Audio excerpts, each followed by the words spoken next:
Hi students! Sorry I can't be here today, so I am going to read via video to you the chapter Journey to Dream Country. So please have that ready in your books. Journey to Dream Country. After the Mad Frobscottle party was over, Sophie settled herself again on top of the enormous table. "You is feeling better now?" asked the big friendly giant. "Much better, thank you," Sophie said. "Whenever I's feeling a bit scratchy," the BFG said, "a few gallops of Frobscottle is always making me hopscotchy again." "I must say it's quite an experience," Sophie said. "It's a raz twizzler," the BFG said. "It's gloriumptious." He turned away and strode across the cave and picked up his dream-catching net. "I's galloping off now," he said, "to catch some more wopsy-whiffling dreams for my collection. I's doing this every day without missing. Is you wishing to come with me?" "Oh, not me, thank you very much," Sophie said. "Not with all those other giants lurking outside?" "I's snuggling you very close, cozy in the pocket of my vest," the BFG said. "Then no one is seeing you." Before Sophie could protest, he had picked her up off the table and popped her into the vest pocket. There was plenty of room in there. "Is you wishing for a little hole to peep out from?" he asked her. "There's one here already," she said. She had found a small hole in the pocket, and when she put one eye close to it, she could see out very well indeed. She watched the BFG as he bent down and filled his suitcase with empty glass jars. He closed the lid, picked up the suitcase in one hand, and took the pole with the net in the other on the end in the other hand, and marched toward the entrance of the cave. As soon as he was outside, the BFG set off across the great hot yellow wasteland where the blue rocks lay and the dead trees stood and where all the other giants were skulking about. Sophie, squatting low on her heels and in the pocket of the leather vest, had one eye glued to the little hole. She saw the group of enormous giants about 300 yards ahead. "Hold your breaths," the BFG whispered down to her. "Cross your feet loose. Here we goes. We is going right past all these other giants. Is you seeing that whopping great big one, the one nearest to us?" "I see him," Sophie whispered back, quivering. "That is the horriblest of them all, and the biggest of them all. He is called the flesh-lump-eating giant." "I don't want to hear about him," Sophie said. "He is 54 feet high," the BFG said softly as he jogged along, "and he is swallowing human beings like they is sugar lumps, 1, 2, or 3 at a time." "You're making me nervous," Sophie said. "I's nervous myself," the BFG whispered. "I always get as jumpsy as a jog hopper with the flesh-lump-eating giant is around." "Keep away from him," Sophie pleaded. "Not possible," the BFG answered. "He is galloping easily 2 times as quickly as me." "Shall we turn back?" Sophie said. "Turning back is worse," the BFG said. "If they seen me running away, they's all giving chase and throwing rocks." "They'd never eat you, though, would they?" Sophie asked. "Giants is never guzzling other giants," the BFG said. "They is fighting and squabbling a lot with each other, but never guzzling. Human beings is more tasty to them." The giants had already spotted the BFG, and all heads were turned, watching him as he jogged forward. He was aiming to pass well to the right of the group. Through her little peephole, Sophie saw the flesh-lump-eating giant moving over to intercept them. He didn't hurry. He just loped casually to a point where the BFG would have to pass. The others loped after him. Sophie counted 9 of them altogether, and she recognized the blood bottler in the middle of them. They were bored. They had nothing to do until nightfall. There was an air of menace about them as they loped slowly across the plain with long, lolloping strides, heading for the BFG. "Here comes the runty one," boomed the flesh-lump-eater. "Ho, ho, there, runty one! Where's you splat-winkling away to in such a hefty hurry?" He shot out an enormous arm and grabbed the BFG by the hair. The BFG didn't struggle. He simply stopped and stood quite still and said, "Be so kind as to letting go of my hair, Flesh-lump-eater." The Flesh-lump-eater released him and stepped back a pace. The other giants stood around, waiting for the fun to start. "Now then, you little grob squiffler," boomed the Flesh-lump-eater. "We is all of us wanting to know where you's galloping off to every day in the daytime. Nobody ought to be galloping off to anywhere until it is getting dark.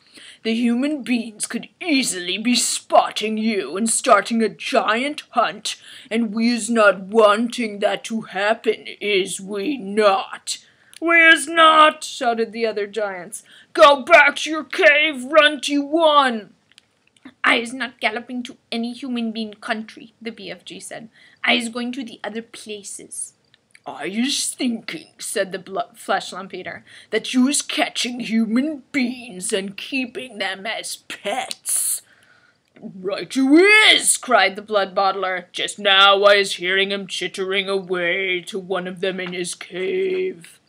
You is welcome to go and search my cave from frack to bunt, the BFG answered. You can go looking into every crook and nanny. There's no human beans, or stringy beans, or runner beans, or jelly beans, or any other beans in there. Sophie crouched as still as a mouse inside the BFG's pocket. She hardly dared breathe. She was terrified she might sneeze. The slightest sound or movement would give her away. Through the tiny peephole, she watched the giants clustering around the poor BFG. Oh, how revolting they were! All of them had piggy little eyes and enormous mouths. When the flesh lump eater was speaking, she caught a glimpse of his tongue. It was jet black, like the slab of a black steak. Ugh. Every one of them was more than twice as tall as the BFG. Suddenly, the flesh lump eater shot out two enormous hands and grabbed the BFG around the waist. He tossed him high in the air and shouted, "Catch him, man-hugger!" The man-hugger caught him. The other giants spread out quickly in a large circle, each giant about 20 yards from his neighbor, preparing for the game they were going to play. Now the man-hugger threw the BFG high and far, shouting, "Catch him, Bone Cruncher!" The Bone Cruncher ran forward and caught the tumbling BFG and immediately swung him up again. "Catch him, Child Chewer!" he shouted. And so it went on.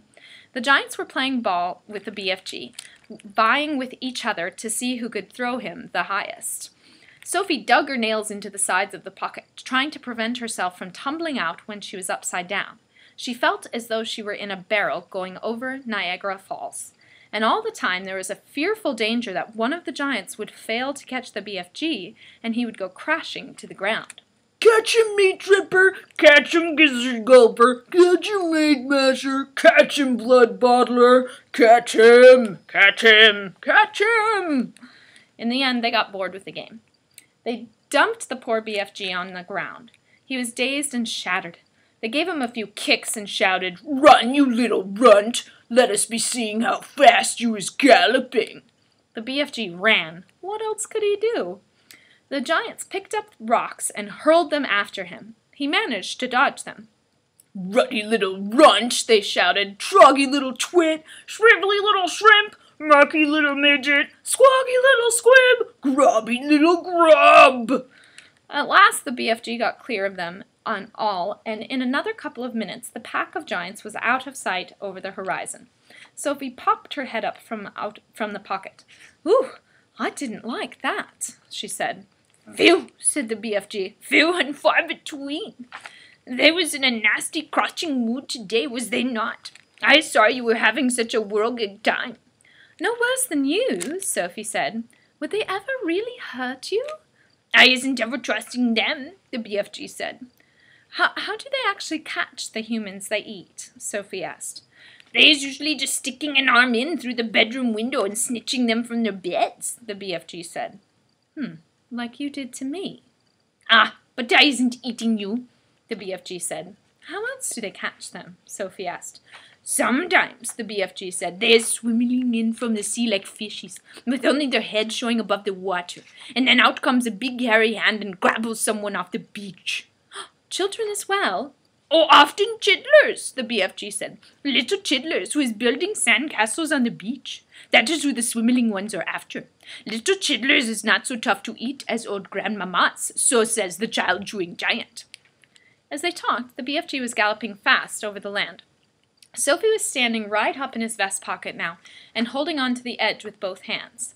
Her head and shoulders were in the open, and the wind was blowing in her hair. "How else do they catch people?" she asked. "All of them is having their own special ways of catching the human being," the BFG said.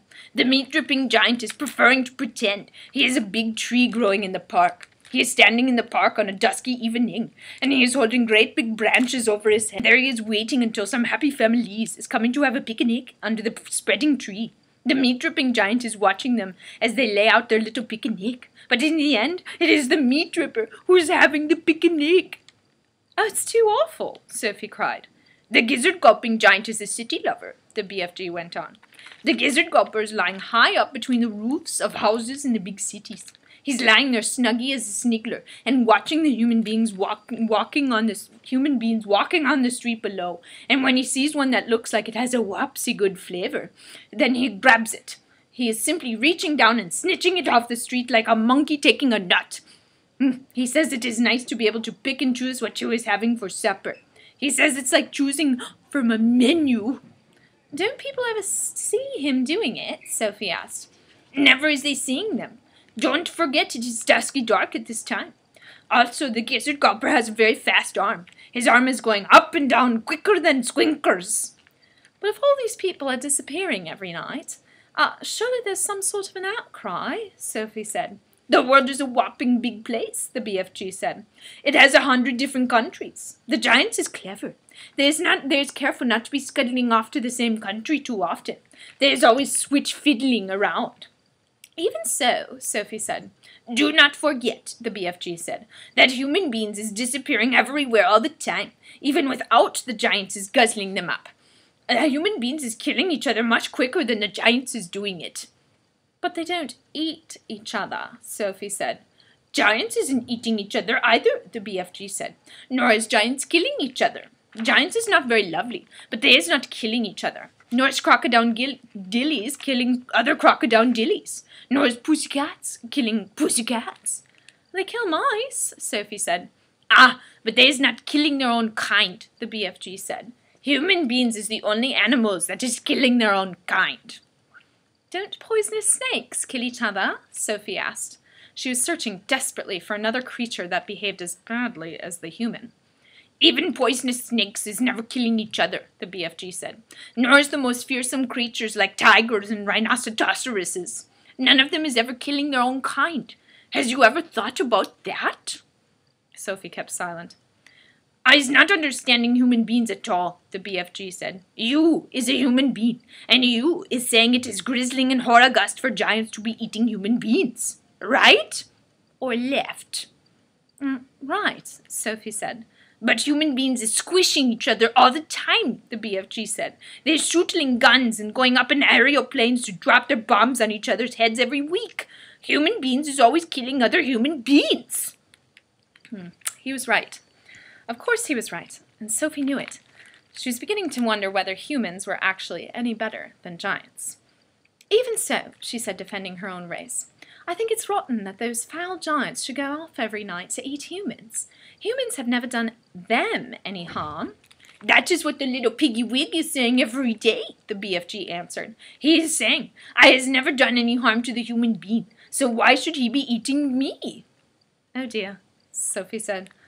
The human beings is making rules to suit themselves, the BFG went on. But the rules they is making do not suit the little piggy wiggies. Am I right or left? Right, Sophie said. Giants is also making rules. Their rules is not suiting the human beings. Everybody is making his own rules to suit himself. But you don't like it that those beastly giants are eating humans every night, do you? Sophie asked.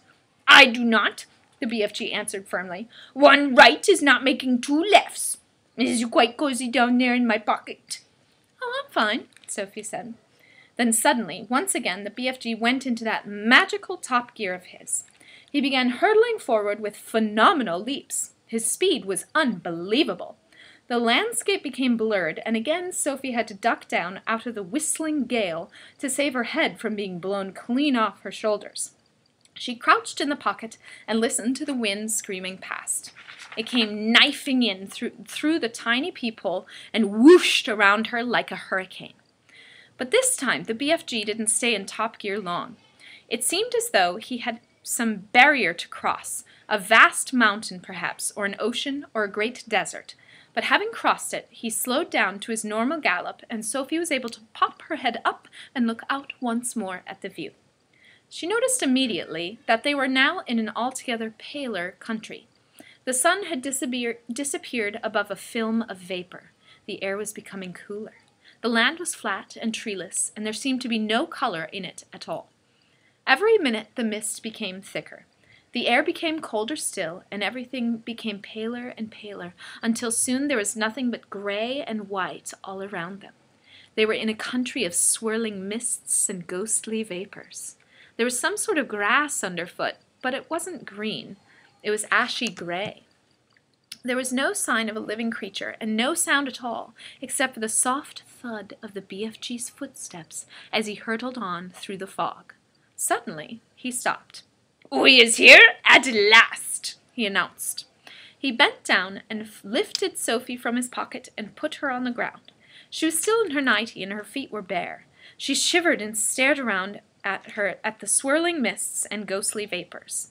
"Where are we?" she asked. "We is in Giant Country," the BFG said. No, Dream Country. Take two. "We is in Dream Country," the BFG said. "This is where all dreams is beginning." That's where we'll stop for today. See ya.